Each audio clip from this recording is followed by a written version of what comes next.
کئی ہماری مسلمان بہنوں کو غلط فہمی ہے کہ اگر ان کے پاس سونا ہے تو ان کے سونے کی زکات ان کا باپ، ان کا بھائی یا شوہر دے گا. نہیں نہیں، بالکل غلط، آپ کو ہی دینا ہے. اس کی دلیل صحیح بخاری جلد نمبر 2 حدیث نمبر 1462. عبداللہ ابن مسعود ایک بہت عظیم صحابی تھے محمد صلی اللہ علیہ وسلم کے، جس کے بارے میں اللہ کے نبی نے فرمایا میرے بعد اگر قرآن کسی سے سیکھنا ہے تو میرے عبداللہ ابن مسعود رضی اللہ تعالیٰ عنہ سے سیکھو. یہ ان 4 صحابہ میں سے ایک ہے جس کا نام نبی صلی اللہ علیہ وسلم نے لے کر کہا کہ میرے بعد قرآن ان سے سیکھو. ان کی اہلیہ زکات نکالنا چاہتی تھی. عبداللہ ابن مسعود گھر میں تھے. کہا کہ تم کو اپنے شوہر سے زیادہ غریب کوئی دکھتا ہے تو تمہاری زکات مجھے دے دو. انہوں نے کہا کہ اللہ کے بندے میں آپ کو کیسے دے سکتی ہوں، آپ تو میرے شوہر ہیں. کہا کہ ٹھیک ہے، یہ مسئلہ پیارے نبی صلی اللہ علیہ وسلم سے جا کر سوال کر لو، اللہ کے نبی سے جواب لے لو اس کا. آپ دوڑتی ہوئی نبی صلی اللہ علیہ وسلم کے پاس پہنچی اور کہا یا رسول اللہ، میرے شوہر عبداللہ ابن مسعود بڑا عجیب جو معاملہ پیش کر رہے ہیں، بڑی عجیب بات کہتے ہیں. وہ کہتے ہیں کہ میں جو زکات نکالنا ہے میرے سونے کی ان کو دے دوں. اللہ کے نبی صلی اللہ علیہ وسلم نے مسکرا کر کہا کہ اگر تم ان کو دیتی ہو تو تم 2 اجر کماؤ گی. ایک، زکات جو فرض تم پر ہے اس کو دینے کا. دوسرا اجر، اپنے شوہر کی مدد کرنے کا. ماشاءاللہ. تو عورت کے لیے کیا ہے، یہ غلط فہمی سے باہر آئے کہ اس کے سونے کی زکات اس کا شوہر، باپ یا بھائی نکالنا ہے. وہ نکال دیتے ہیں، اچھی بات ہے، لیکن اللہ نے یہ رکھا کیوں؟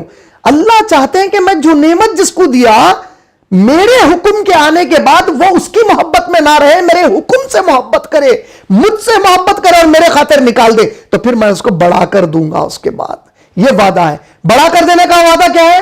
اگر یہاں پہ آپ نے آج نکال دیا اور اگلے سال زکات نہیں دے سکے تو یہ نہیں کہنا کہ دیکھو تھاسو بھی چلے گئے، اللہ تعالیٰ تو بڑھا کے دیتے. بولے آخرت، آخرت کا معنی آپ کو وہاں پہ اس کا بہت بڑا اجر ہے. اور یاد رکھ لیں، صحیح بخاری جلد نمبر 9 حدیث نمبر 6973، اللہ کے نبی صلی اللہ علیہ وسلم نے فرمایا جو اپنے مال کی زکات نہیں نکالتے، قیامت کے دن اللہ تعالیٰ ان کے مال کو ایک انتہائی خطرناک زہریلا سانپ بنا کر لائیں گے اور وہ ان کو ڈستا جائے گا اور کہتا جائے گا میں تیرا وہی مال ہوں جس سے تو نے محبت کی اور اپنے پاس دبا دبا کر رکھا، آج مجھے اللہ نے تجھے ڈسنے کا حکم دیا ہے.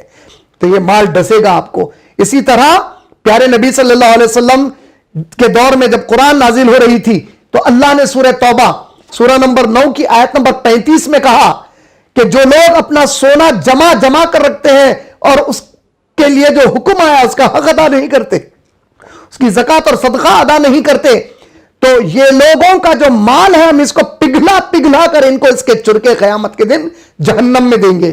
تو اللہ اس سے حفاظت کرے.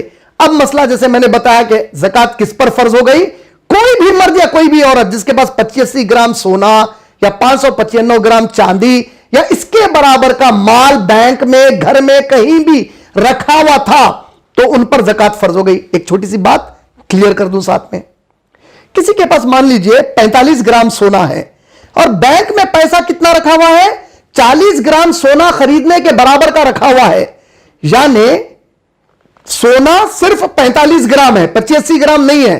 بینک میں کتنا ہے، 40 گرام سونا خریدنے اتنا پیسہ رکھا ہوا ہے. اب ان کے اوپر 2.5% زکات فرض ہو گئی، ان کو نکالنا ہی نکالنا ہے. 85 گرام سونے کا مطلب یعنی اتنا ہی سونا ہو یا اتنی مقدار میں پیسہ ہو. سونا تھوڑا کم ہے لیکن پیسہ اتنی مقدار کا ہے کہ اگر چاہے تو اتنا سونا خرید سکتے، تو اب نکالنا 2.5% کمپلسری ہو گیا.